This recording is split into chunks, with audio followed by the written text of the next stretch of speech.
This is a Squiz podcast. We're your shortcut to being informed. Squiz Kids! It's your daily news fix. Fun, free, fresh.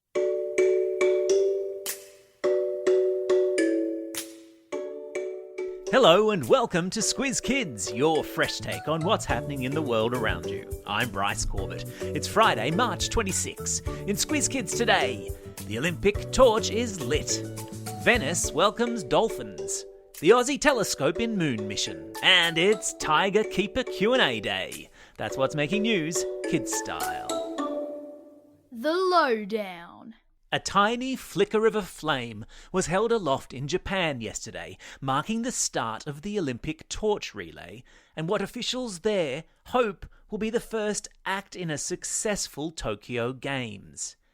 You'll remember that the Olympics were supposed to take place in Tokyo, the capital city of Japan, in July last year, but had to be postponed because of the coronavirus.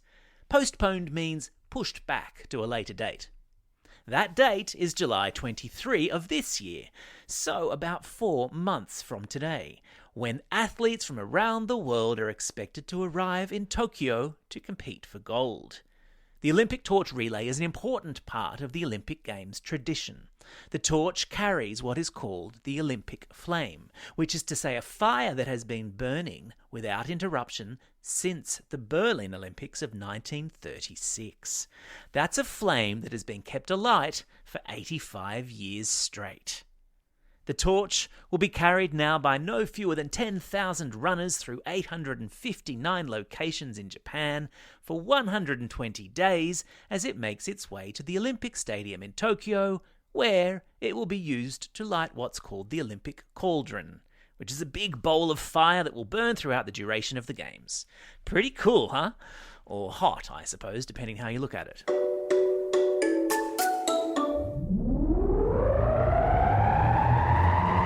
Spin the globe. Each day we give the world globe a spin and find a new story from wherever it stops. And today we've landed in Italy, in a town called Venice, which is famous for having been built on a series of canals, where locals are excited at the sight of dolphins back in Venetian waters. Before COVID, Venice was one of the most popular cities in the world for tourists. Cruise ships docked there, tour boats crisscrossed the lagoon, and many thousands of people a day rode in gondolas, a long, flat-bottomed boat pushed along by a gondolier. But since the coronavirus has cancelled lots of travel plans for people, it's been quiet on Venice's lagoon, and that means more fish have been visiting, and where there are fish, there are dolphins to chase them.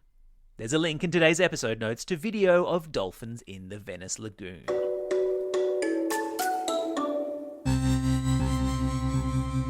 Spaced out.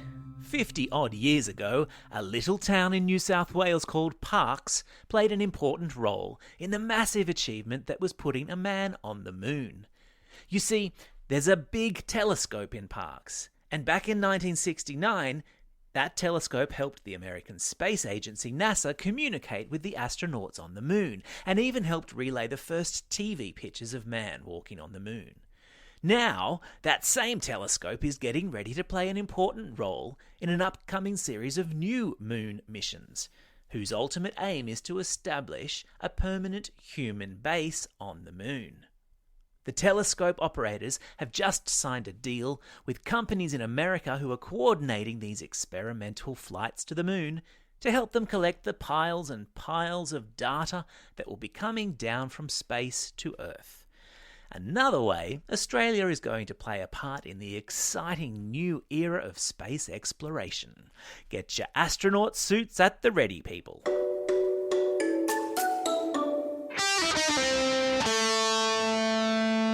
Pop Culture Corner. Are you an Avengers fan? Do you like nothing more than to settle in and watch Thor, the Hulk and Iron Man do their world-saving thing? Then you'll be pleased to know that a release date has finally been announced for Black Widow, the standalone superhero movie starring Scarlett Johansson. The film was supposed to come out last year, but kept being delayed because Corona. But Disney yesterday announced Black Widow would finally be hitting cinemas on July 9. And in good news for lounge lizards, it will be released at the same time on Disney's streaming service. It's the same deal for Cruella, the live-action 101 Dalmatians spin-off movie, which will have a dual cinema and streaming release on May 28. Pass the popcorn. It's Q&A time. It's the moment all of you Tiger fans have been waiting for. Today is Taronga Tiger Keeper Q&A Day. And in a break with tradition, this special edition of Squiz Kids Q&A will be going out on Taronga TV, as well as here in podcast land. Meaning you can listen to it, or watch it, or both. There are links to all options in today's episode notes. And in another break with tradition, it's not my voice you'll hear, but that of the wonderful Amanda, who's joined the ranks here at Squiz Kids HQ and who I sent along to Taronga Zoo this week to hang out with the big cats. Amanda, welcome to Squiz Kids. Thanks, Bryce. So excited to be here. So how did the visit to Taronga go, and what can we expect from the Tiger Keeper Q&A? It was amazing. I got to put all of the Squiz Kids' excellent questions to Tiger Keeper Louise. I got to hang out with some cotton-top tamarin monkeys in a classroom, believe it or not. And I got a tour of this incredible interactive tiger exhibit and got a fascinating glimpse of a day in the life of a zookeeper. That sounds rawsome. Oh, Bryce. Can't wait to hear it. If you're listening on a podcast app, the Q&A should play immediately after this edition of Squiz Kids. Otherwise, you can find it on our website, squizkids.com.au. What's up, Fox? Every Friday, we check in with Squiz Kids Ambassador Flynn, known as the Fox to his friends, to see what he's been reading, listening to, and watching. The book that has caught his eye this week is Tiger Daughter by Rebecca Lim, about a young girl's experience growing up Asian in Australia. On the listening front, it's been a laid-back throwback kind of a week, with Justin Timberlake's Mirrors on high rotation. And as for watching, he's been highly entertained by the Superheroes Without Special Effects videos on YouTube, showing behind the scenes of superhero movies. As ever, there are links to all of these cool things in today's episode notes, as well as a link to Flynn's Spotify playlist with every tune he's ever recommended. Time for the quiz. This is the part of the podcast where you get to test how well you've been listening. Question number 1. In which city will this year's Olympic Games take place? That's right, it's Tokyo. Question number 2. Name the city in Italy where dolphins have made a welcome reappearance. Yeah, it's Venice. Question number 3. What's the name of the zoo in Sydney where today's Tiger Keeper Q&A was recorded? That's right, it's Taronga Zoo.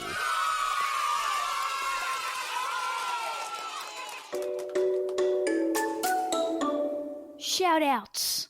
It's March 26, Purple Day for Epilepsy, a day to wear purple to raise awareness of epilepsy and show your support for people who live with seizures. It's also a Friday, and you know what that means, an extra long list of birthday shout-outs, for which I reckon we need to crank up the Squiz Kids birthday reggae tune. Hit it!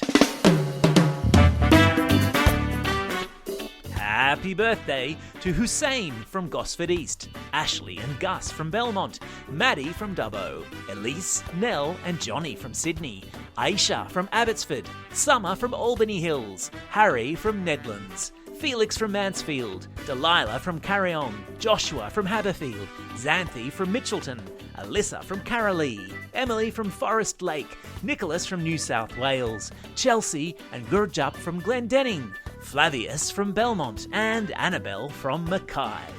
And a belated birthday shout out to Olivia from Sydney. And not forgetting, of course, those Squiz Kids celebrating a birthday over the coming weekend. Alexis and Mia from Goomalling, Chirathi from Jindalee, Bede from New South Wales, Naomi from Rochdale South, Evan from Dover Heights, Isabella from Yamato, Tate from Tabletop, Ruby from Broken Hill, Macy from Petersham, Ruby from Narellan Vale, Georgia from Forest Lake, and Connie from Abbotsford. Happy birthday, one and all! Don't forget, if you've got a birthday coming up and you want a shout out, or if you're after a classroom shout out, drop us a line at squizkids@thesquiz.com.au. Well, that's all we have time for today. Thanks for listening to Squiz Kids. We'll be back again on Monday. In the meantime, get out there and have a most excellent weekend. Over and out. Squiz Kids is proudly supported by the Judith Neilson Institute for Journalism and Ideas.